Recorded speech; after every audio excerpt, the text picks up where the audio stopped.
So there's this recent YouTube phenomenon called Hazbin Hotel. It's this independently created animated TV show that just put out its first full-length episode. Actually, I have to interject here. It's actually a series of illustrations on the author's blog. Oh, sorry, it's actually a line of plushies. Hey, actually, you know what? What is Hazbin Hotel? That's actually a pretty good question. It's also a question that's kind of deceptively hard to answer, because to talk about Hazbin Hotel is to talk about the history of animation on YouTube. It's to talk about the history of online artists in general, and of course, it's to talk about the creator of Hazbin Hotel, VivziePop. VivziePop, or Vivian Medrano, is one of those figures that kind of defined a certain era of online content, willingly or not. She got her first major bit of recognition with a webcomic called Zoophobia that started in 2012, and already the defining elements of her style were in place. Bold, bombastic color schemes, sharp, angular character designs, eyeballs in every place eyeballs could be, and all of the details. She was very active on Tumblr and DeviantArt, but her YouTube channel was really just a place for her to upload her student films and speed paints until 2014, when her channel blew up thanks to a fan animation of Kesha's Die Young. The thing that's important to note here is the time period that this video is coming out. Although Medrano is often talked about in the context of the furry art community active at the time, it's worth noting the animators who were popular around the late 2000s to early 2010s. Ego Raptor, Harry Partridge, even Psychic Pebbles, these people have a very similar aesthetic to Medrano, in that they all tried to go for maximum gloss. Medrano exists at the center of a Venn diagram between these creators, late 2000s furry artists, and the ever-popular animation student final film category of animation, which is basically a genre in and of itself. I don't want to brush over the influence her art had on artists in the furry community at the time, though, because holy hell was her art popular. Elements of her style were so ubiquitous at the time that it's really hard to say what the chicken and the egg was, but either way, VivziePop lookalikes flooded social media platforms, and her influence kind of symbolizes this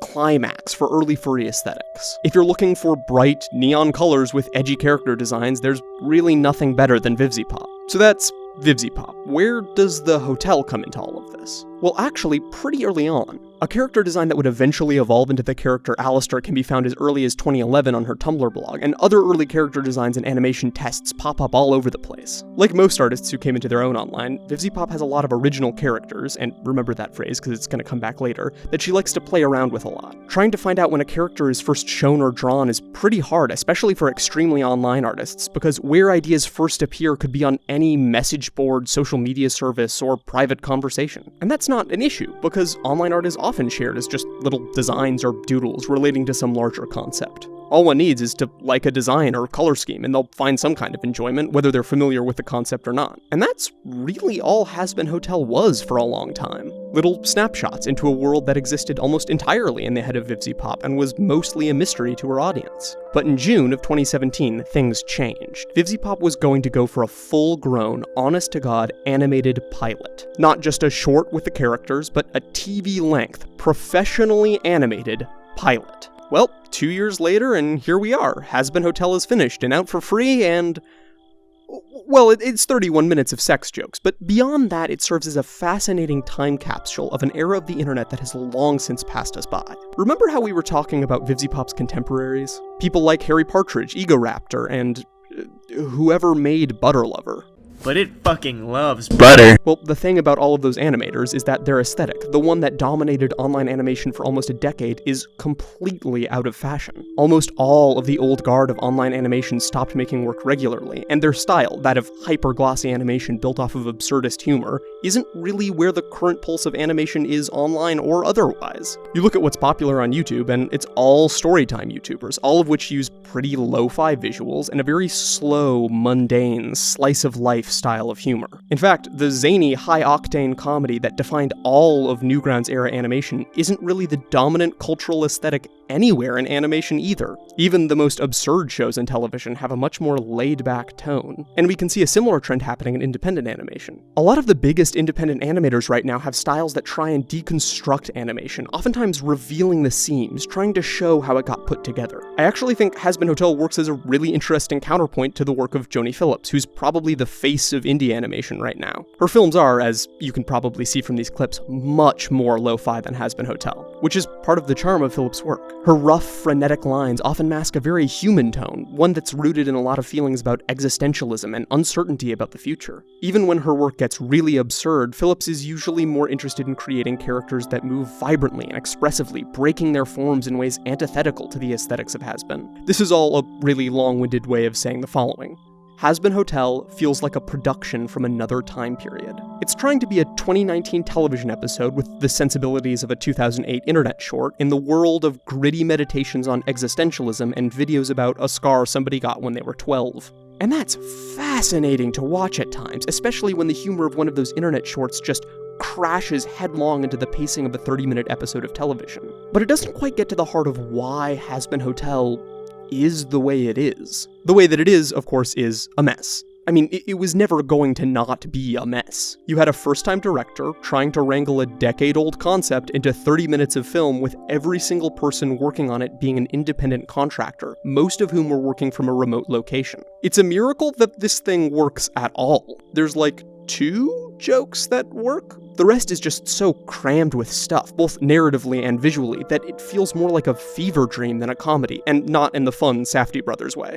Like, look at this and tell me that your eyes can actually discern any information. The backgrounds range from decent to color theory is my passion, and the musical numbers are disconnected at the best and painful at the worst. It's at this point that I want to be clear that I'm not just trying to rag on something a bunch of independent creators put together in their free time for, like, the clout. Like, I wasn't expecting TV-level quality from this. It's a passion project and it shows. I think that actually getting together and making something this long that goes this against the grain of everything happening in the entire world of animation is actually really commendable, and everyone who worked on it deserves praise for that. And hey, this could be a jumping off point for something huge. You could start a Kickstarter, or even a Patreon, to fund a full series, or you could go to a network and try and pitch this, or you could continue working on it this way and make Hazbin a sort of every 2 years internet event kind of thing. There's so many places to go. What's the plan, guys? I want to start off by answering the biggest new questions I'm getting, which are, what's next for Hazbin, and when will episode 2 be?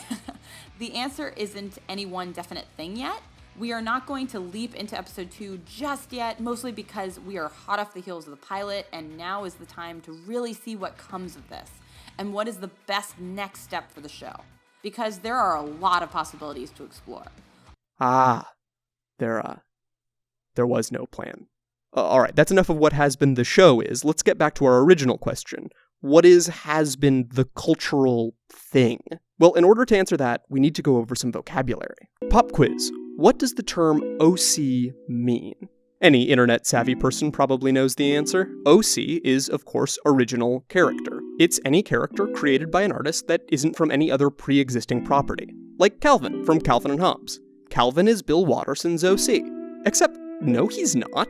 I mean, he is, but if you call them that, you'd probably get some funny looks. That's because the term original character means something slightly different in this context. It's an internet term that started being used to help distinguish between fanfics or art pieces of different kinds around the internet, but has slowly taken a cultural connotation that makes it unique. So, what defines an OC? Well, the OC isn't from any larger artistic piece, which seems obvious, but the important part is that the OC isn't from any larger artistic piece by the author either. It's sort of a joke online that every artist is working on a webcomic for their OCs, but most of said OCs never appear as anything other than themselves. Case in point, think about what we call art of someone's OC that someone else draws. If it's just their characters, we say they drew someone's OC, but if the characters are part of a webcomic or something like it, we say that they drew fan art of the webcomic, not the character. That might seem like a distinction without a difference, but consider how one consumes the narrative of both an OC and a webcomic. A webcomic has narrative built in. We consume the story by reading what's there in the text. But an OC also has a narrative. Oftentimes an artist's OCs live in a world with its own lore and its own logic, all of which are either drip-fed in little bits and pieces through mini-comics and little illustrations, or delivered directly from the author's mouth. Is there information that the audience needs to know about the world? Just tweet it out. Scroll through an artist's Twitter or Instagram and you'll find a lot of posts that are just, hey, here are my OC's heights, or this is what the religion in X character's world believes. What I find interesting about this is that it's sort of the ultimate rejection of death of the author. You can't ignore the word of the author and just look at the text, because the author's word is the text. Alright, so what does all this have to do with Hazbin?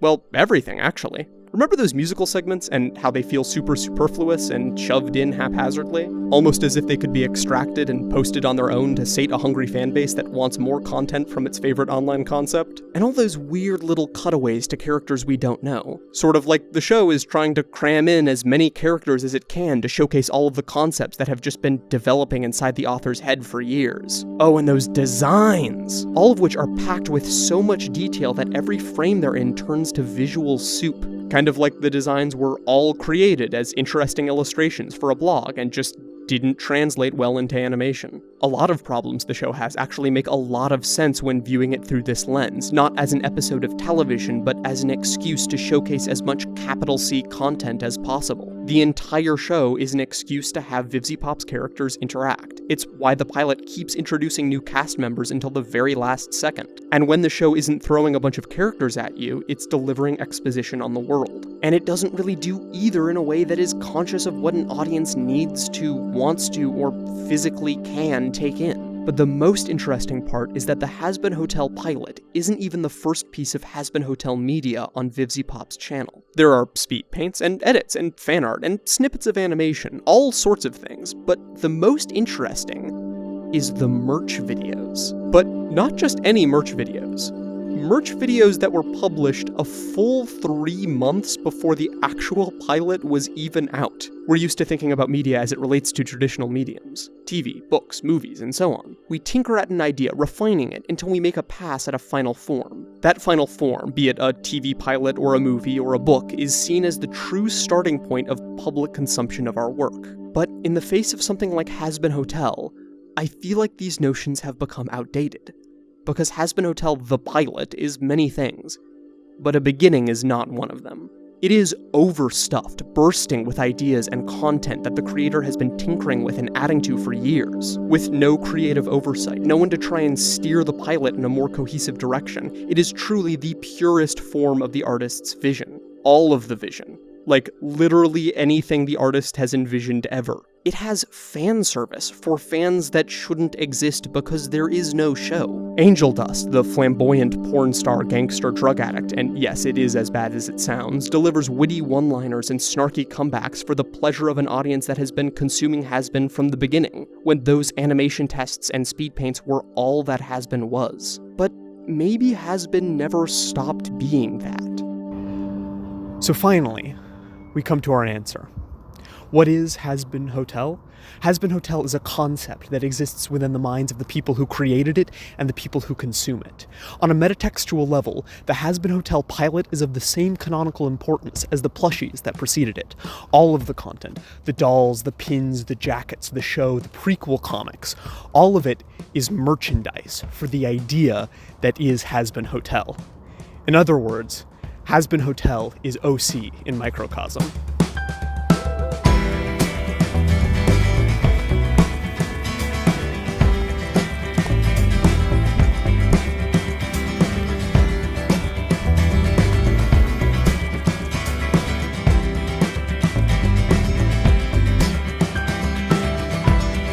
Crank that siren high,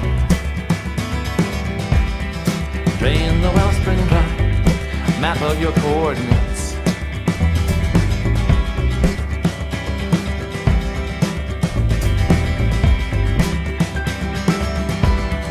Send out scouts by day,